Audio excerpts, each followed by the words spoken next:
कहानी उस वक्त की है जब पंडित या ब्राह्मण धर्म, आत्मा और ईश्वर पर सवाल करने के लिए तथागत गौतमा बुद्धा के पास हमेशा आया करते थे। गौतमा बुद्धा से ज्ञान पाने या ज्ञान का मुकाबला करने की नियत से बहुत से ब्राह्मण आते रहते थे। ऐसे ही एक ब्राह्मण गौतमा बुद्धा से निम्न वार्ता धर्म मार्ग के परिचय के लिए आता है और आकर तथागत गौतमा बुद्धा से पूछता है, आप सब लोगों को बताते हैं कि आत्मा नहीं है, स्वर्ग नहीं है, पुनर्जन्म नहीं है, क्या ये सत्य है? गौतमा बुद्धा ने कहा, आपको ये किसने बताया कि मैंने ऐसा कहा? तब ब्राह्मण ने कहा, नहीं, ऐसा किसी ने बताया नहीं। तब फिर गौतमा बुद्धा ने कहा, मैंने ऐसा कहा, ये बताने वाले व्यक्ति को आप जानते हो? ब्राह्मण ने कहा, नहीं। फिर से गौतमा बुद्धा ने कहा, मुझे ऐसा कहते हुए आपने कभी सुना है? ब्राह्मण ने कहा, नहीं, पर लोगों की चर्चा सुन के ऐसा लगता है। अगर ऐसा नहीं तो आप क्या कहते हैं? गौतमा बुद्धा ने कहा, मैं कहता हूँ मनुष्य को वास्तविक सत्य स्वीकारना चाहिए। तो ब्राह्मण ने कहा, मैं समझा नहीं, तथागत कृपया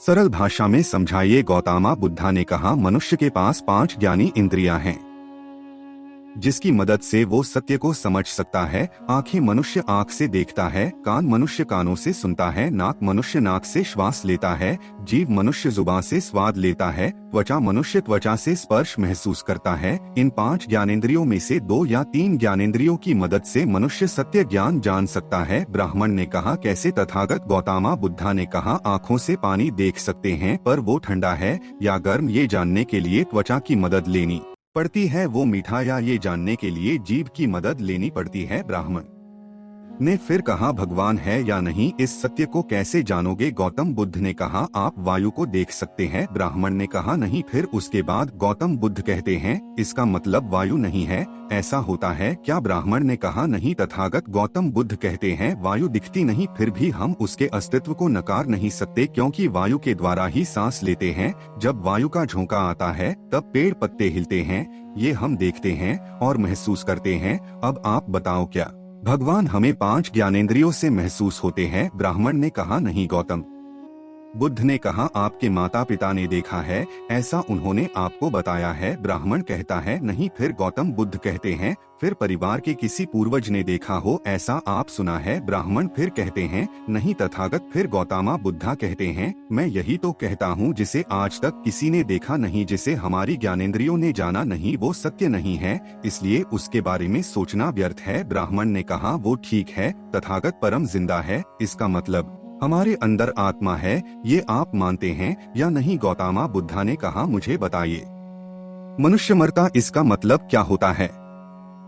ब्राह्मण ने कहा, आत्मा शरीर से बाहर निकल जाती है और मनुष्य मर जाता है। गौतम बुद्ध ने कहा, मतलब आत्मा नहीं मरती है? ब्राह्मण बोले, नहीं, आत्मा अमर है। फिर गौतम बुद्ध कहते हैं, आप कहते हैं आत्मा कभी मरती नहीं है, आत्मा अमर है, तो ये बताइए, आत्मा शरीर छोड़ती है या शरीर आत्मा को? ब्राह्मण ने कहा, आत्मा शरीर को छोड़ती है। गौतम बुद्ध ने, आत्मा शरीर क्यों छोड़ती है?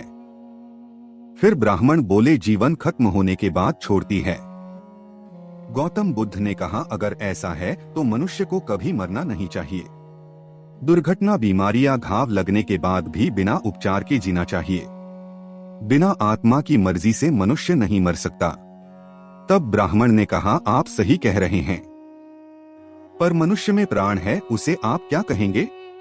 गौतम बुद्ध कहा, आप दीपक जलाते हैं? ब्राह्मण ने कहा, हाँ। फिर गौतमा बुद्धा कहते हैं, दीपक यानी एक छोटा दिया, उसमें तेल में बाती और उसे जलाने के लिए अग्नि चाहिए, क्या मैंने सही कहा कि नहीं? ब्राह्मण बोले, हाँ। तथागत गौतमा बुद्धा ने फिर कहा, मुझे बताइए, बाती कब बुझती है? ब्राह्मण ने कहा, तेल खत्म होने के बाद दीपक बुझ जाता है। गौतमा बुद्धा ने कहा, तेल है पर बाती खत्म हो जाती है, तब ब्राह्मण ने दीपक बुझ जाता है। तथागत गौतमा बुद्धा ने कहा, इसके साथ तेज वायु के प्रवाह से बाती पर पानी डालने से यह दिया टूट जाने पर क्या होगा? तब ब्राह्मण ने कहा, ऐसे में दिया बुझ जाएगा। तो गौतमा बुद्धा कहते हैं कि अब मनुष्य का शरीर भी एक दीपक समझ लेते हैं और प्राण मतलब अग्नि यानी ऊर्जा।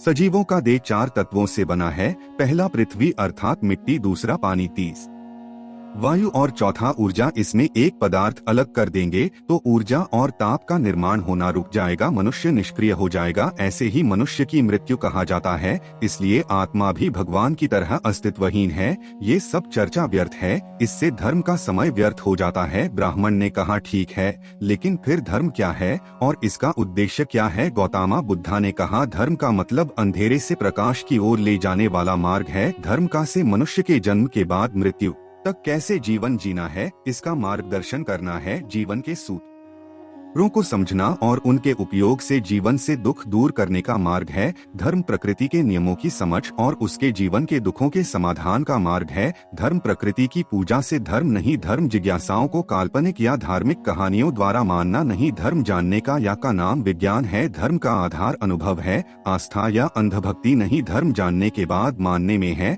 आस्था में नहीं। धर्म मानवों को मानवों का सहारा बनाने में है। धर्म अपना सहारा खुद बनने में है, ना कि किसी देव कृपा के इंतजार में बैठे रहने में है। सुख दो प्रकार के होते हैं, एक प्राकृतिक, दूसरा मानव निर्मित। प्राकृतिक दुख का इलाज तो आपके तथा ईश्वर के पास भी नहीं, वो भी रोकने में असमर्थ है। तो फिर ईश्वर भक्ति क्यों? धर्म मानव निर्मित दुखों का समाधान है, क्योंकि हमारे जीवन में प्राकृतिक दुख एक तालाब के समान है, पर मानव निर्मित दुख समुद्र के समान है। मतलब दुखों का सबसे बड़ा हिस्सा मानव निर्मित है। जैसे समाज में जातिगत बंटवारा और असमान आर्थिक बंटवारा, गलत राजनीति, गलत व्यक्तिगत आदतें, धार्मिक सोच, चलन और दमन आदि धर्म का प्रथम सूत्र है। हर चीज से बड़ा है न्याय, तथा कथित ईश्वर से भी बड़ा न्याय व्यवस्था ही धर्म है। क्या आप गुलामी और शोषण के बदले ईश्वर लेना चाहोगे? जन्म से मृत्यु के बीच सभी जीवों का जीवन सुखमय बनाना ही धर्म का अंतिम लक्ष्य है। तब ब्राह्मण ने कहा मैं धन्य हुआ आपसे बातें करके, मेरा धार्मिक ज्ञान का श्रेष्ठता का अहंकार जाने कहाँ गायब हो गया। बड़ा मुक्त हल्का महसूस कर रहा हूँ, अपने और पराये का भ्रम दूर हुआ, सब अपने से लगने लगे। आपसे ज्ञान पाकर मेरा जीवन धन्य हुआ। तथागत ऐसा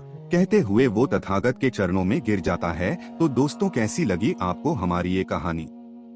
हमें कमेंट करके जरूर बताना, और हाँ, वीडियो को लाइक करके अपने दोस्तों परिवारजनों को शेयर अवश्य करना। और ऐसी ही कहानियाँ रोजाना सुनने लिए हमारे channel the Buddha Sagar show को सब्सक्राइब करके बेल नोटिफिकेशन ऑन करके ऑल पर सेट कर ले, ताकि आप तक हमारी हर नई कहानी बिना किसी रुकावट के पहुँचती रहे। धन्यवाद।